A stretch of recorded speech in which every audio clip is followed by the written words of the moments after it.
Alright, I just want to show you all this listing that I found on Marketplace whenever I was just scrolling around one day. And this was the first picture I saw, which I saw was, free or offer, broken computers. I was like, you know what, this seems pretty cool. It's a T430. I like the early Intel Core ThinkPads, so I was looking at this. And then I click the next image, and I see an eMac, older Prolinia of some, not Prolinia, Performa, and an iMac G3, as well as the T430 and whatever this big blue case is. I saw this, and it had only been posted like hours before, and I just knew I had to go grab this. And now, even though the guy was going to give me everything completely for free, he did help me move it into my car, and I thought all of this stuff had to be worth at least something, so I wanted to give him 25 bucks. Technically not free, but, in a way. The entire haul, aside from my handy cam, we have this Macintosh Performa 630 CD. We also have the monitor and the keyboard. Keyboard's down there. The mouse is in this bag here. This old Pentium 4K circa around 2003. We got an iMac G3, a little bit of an older iMac. I think it's a Core 2 Duo, maybe a 2009 model. The keyboard to go with the iMac. Box down there with an old Palm PDA in it. Yeah, this monitor that goes with the Performa. We got an old Apple eMac. We have this Pentium 3 socket 370 board with RAM slots soldered to the back of the board. I'm not entirely sure about that one. An old NVIDIA Quadro card. A spare motherboard for a Thinkpad T430. The Thinkpad is actually down here. It comes with a docking station. And yeah, a lot of cool stuff for not a lot of money. Before we get into all that, there was this college campus surplus store that I visited on the same day that had a lot of old beaten up monitors and keyboards and mice, all kinds of stuff, chairs, desks, anything that you would find in an office you'd find here. This is actually where I found that iMac, and they didn't even want to test it. They didn't want to give it a chance. They didn't want to do anything with it. So they told me I could have it for $5, plugged it in, seemed to show some signs of life, so I figured why not? I'd give it a shot. The most interesting thing I really saw here was this copy of Adobe Acrobat 5 for the PC, which I didn't end up getting, but it was still cool to see some old software that you don't see all the time.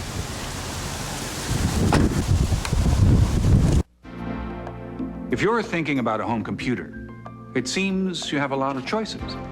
But when you look closely, you find there's really only two kinds. Computers that run with Windows and Apple Macintosh computers. You take an even closer look, and you find they're worlds apart. You see, an Apple Macintosh, like this Performa, works the way people do. Everything about it is intuitive and logical, even multimedia. To run a CD-ROM on a Mac, you simply click and play.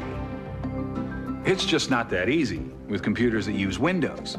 Though Windows looks like a Macintosh, you still need to know complex commands to handle files. And to play CD-ROMs, you have to configure the computer's memory over and over again. Why bother with all that? Well, for about the same price, you can own a computer that's both powerful and friendly, the Macintosh Performa. Choosing the Performa that's right for you is easy. Just call this number now. Apple will send you a free information kit that includes all you need to know to make the perfect choice. For more advanced multimedia options, consider the 630 CD. It has the ability to interact with video and TV. Alright, I've got the Macintosh Performa 630 CD all wired up right now. It's looking nice, but small issue. The monitor, the power button sometimes works. See, now it works that time. Got the keyboard wired up, but upon pressing the power button, the computer does nothing. So we'll have to diagnose this one. But it seems at least the monitor shows some power. You can also hear a very low, like, ringing sound coming from somewhere inside the computer. Probably the power supply. So we could have a faulty power supply, or maybe a bad short or something in here. So I'll have to take this apart and fully diagnose it, but probably gonna have to save that for another video.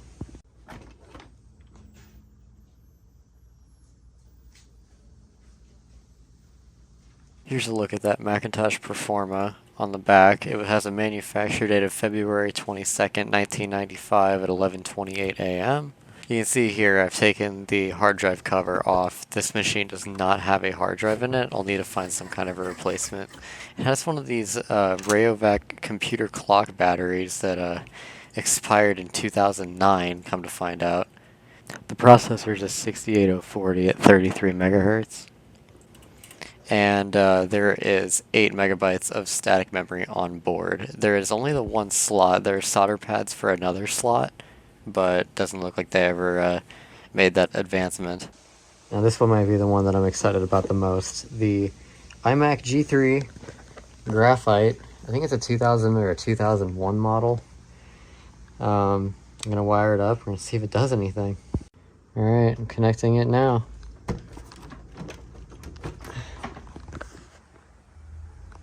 You can hear a low beeping sound. It looks like there's some internal cracking of the plastic here.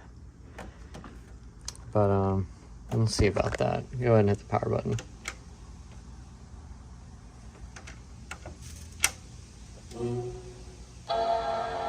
No way. Alright, we got something. I'm just glad we got something.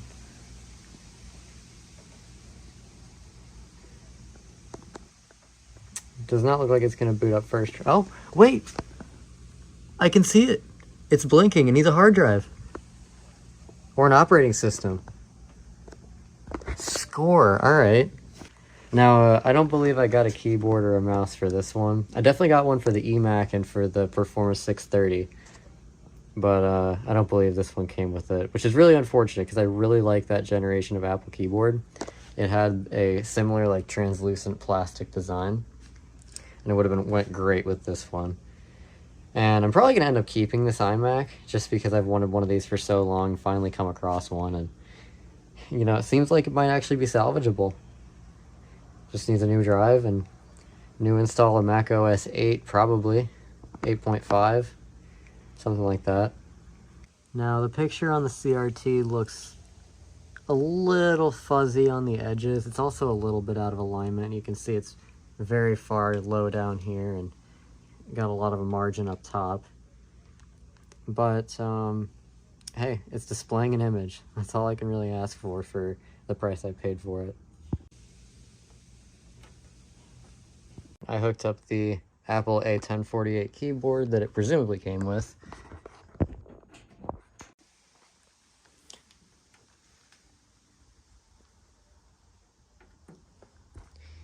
Yep, dead. It should also be noted this one's missing a considerable amount of its case screws. And by considerable amount, I'm pretty sure I mean all of them.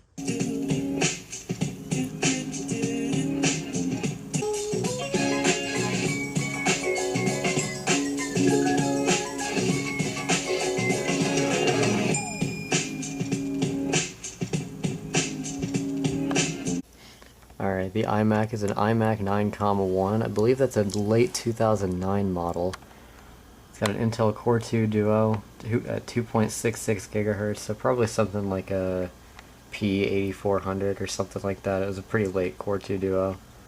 6 megabytes of level 2 cache, 4 gigabytes of DDR3 memory. Might try to upgrade this thing to 8 gigs. I know I have some extra 4 gig sticks laying around. I believe these use laptop style SODIMMs. So, might try to do that.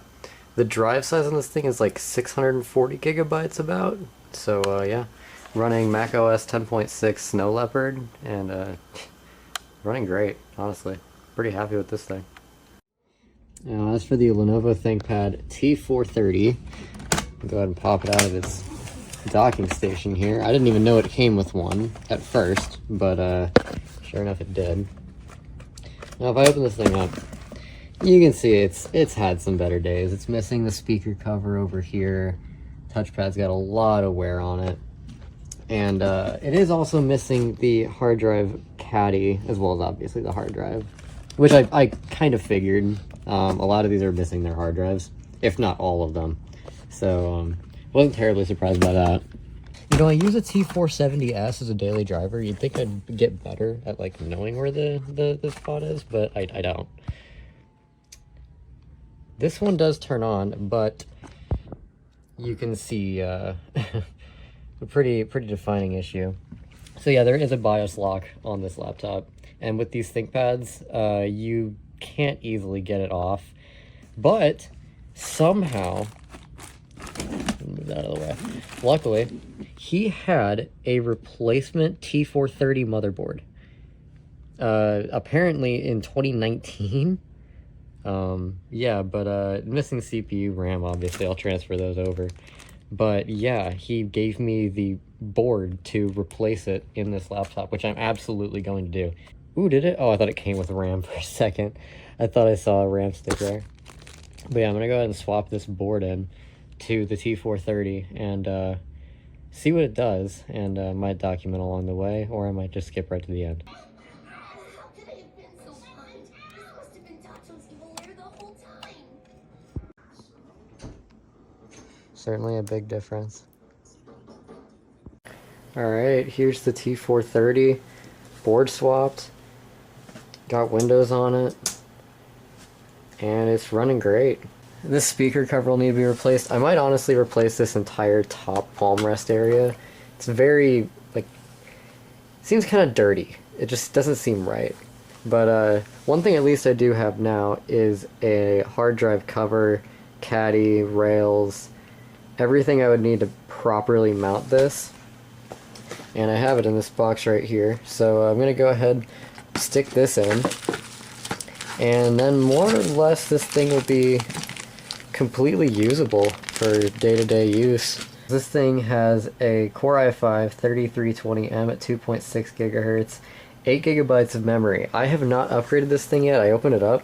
It has a single 8 gigabyte DDR3 SODIMM in it. So I think I have an extra 4. I might throw that extra 4 in here, bump it up to 12. It's not going to be exactly matched, but it'll at least be the same speed. This is the 256 gigabyte Samsung SSD that I've chosen to stick in this T430. I've got the caddy already put on there. Just got the rails to hop onto the side of it here. And then it'll be pretty much ready to pop back into the computer. So we'll go ahead and do that now.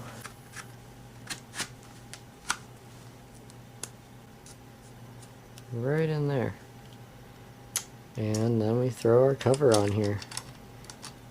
Seems to match up.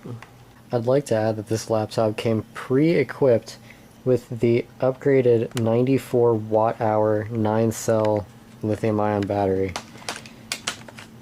which still gets excellent battery life for as old as this is. I had this thing powered on for several hours and just had it sitting, and it hardly lost any of its battery life.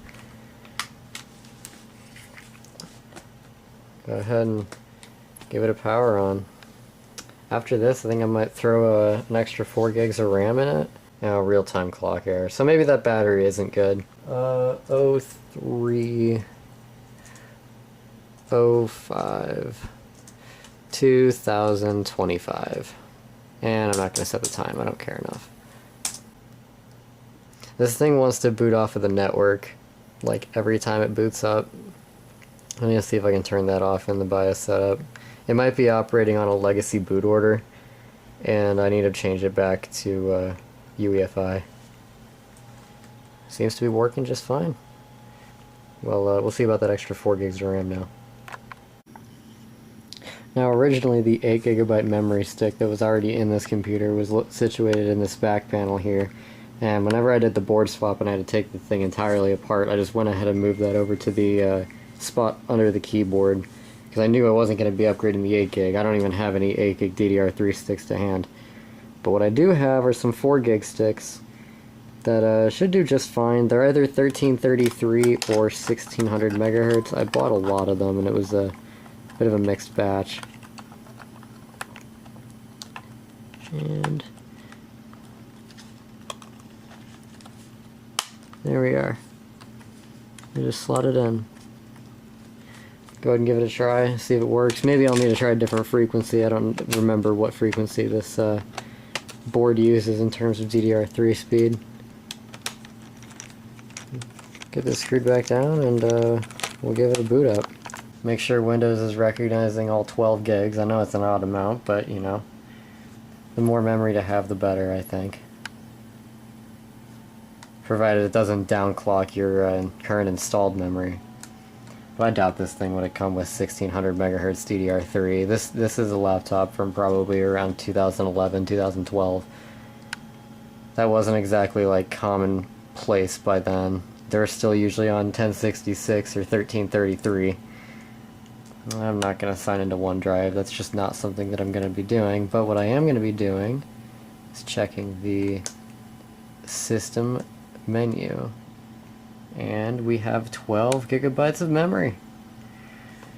Well, this is about all I can really do with this thing for now, until I maybe get a new palm rest, new touchpad. I think this is partially cracked down here on the frame too, so I don't know if fixing the touchpad would fix that necessarily. But it's in good enough condition to use. It's only a 3rd Gen i5, but you know, it's still good for some basic applications here and there. Whichever Performa you choose, you won't go wrong. After all, they're from Apple, and that makes your choice very simple. Discover the powerful, affordable Performa. It's the family Macintosh from Apple that you'll use for years to come.